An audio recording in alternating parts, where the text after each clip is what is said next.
আপনারা দেখছেন পশ্চিমবঙ্গের জনপ্রিয় নিউজ পোর্টাল চ্যানেল ভারত বিকাশ নিউজ এক্সপ্রেস।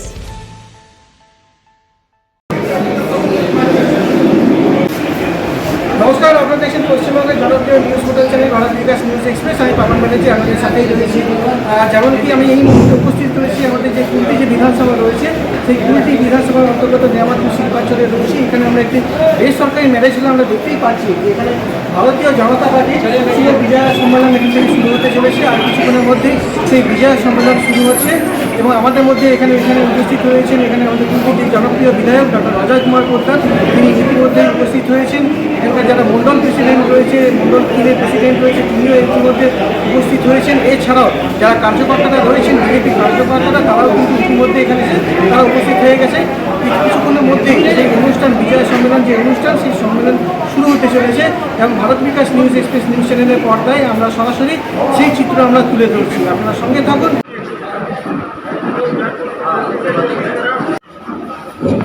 भारत माता की भारत माता की भारत माता की भारत माता की भारत माता की भारत माता की भारत माता की भारत माता की श्याम प्रसाद मुखर्जी अमर रहे अमर रहे अमर रहे।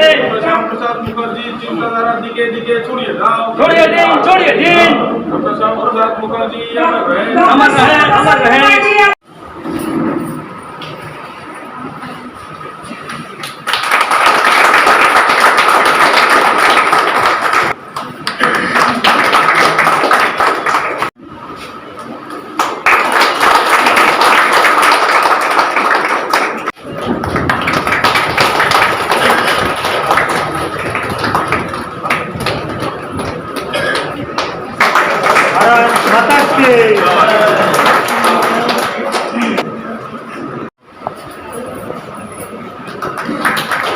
माता की बीजेपी जिंदाबाद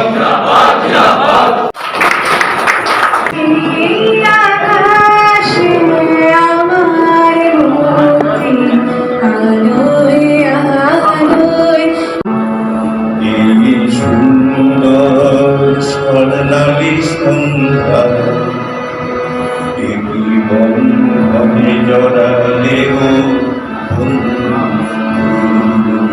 और मैं सभी को धन्यवाद करता हूँ कि आप लोग इस कार्यक्रम में आए और ये हम लोग कार्यक्रम कर रहे हैं। इनमें सबसे बड़ा योगदान हमारे विधायक जी का है।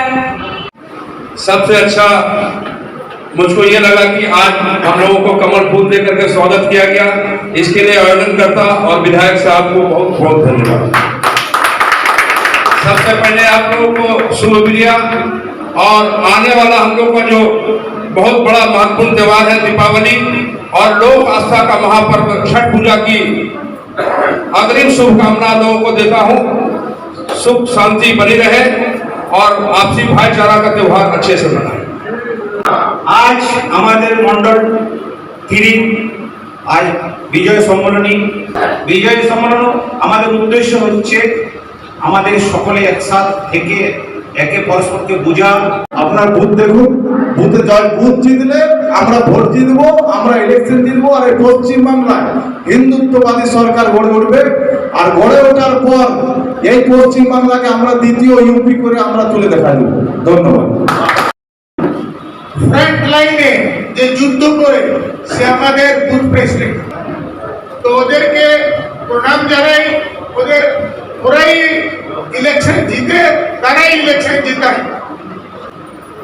আপনার সামনে নভেম্বর মাসে এসআইআর শুরু হচ্ছে। এসআইআর হবে তখনই ইলেকশন হবে। দিদির সমস্যাটা এসআইআর করলেও যাবে, না করলেও যাবে। যদি না করে তো 5 মেতে ইলেকশন পুরো গভর্নমেন্ট ডিসলভ হয়ে যাবে। যদি ইলেকশন না হয়, যদি এসআইআর হয় 1 কোটি লোক যদি বাদ যায় তো গভর্নমেন্ট অমনি বিসর্জন হবে। তো আপনারা প্রস্তুত হয়ে সব থেকে ইম্পর্টেন্ট কাজ ওটা করুন। বিএলও যে আছে যদি ভুল তথ্য দিয়ে থাকে তার চাকরিও যাবে, সে তিহার জেলও যাবে। যেভাবে বিহারে গেছে সেভাবে তারা জেলে যাবে। ইলেকশন কমিশনকে আমরা খুব বড় ভাষায় বলেছি, ইলেকশন কমিশনও খুব স্ট্রিক্ট অ্যাকশন নিচ্ছে, কাউকে ছাড়া যাবে না। আমি লাস্ট একটা কথা বলবো, কুলটিতে যেই দাঁড়ান পদ্মফুলকে জিতাতে হবে। পশ্চিম বাংলায় আমাদেরকে শাসন গঠন করতেই হবে। এটা হিন্দুদের লাস্ট ইলেকশন।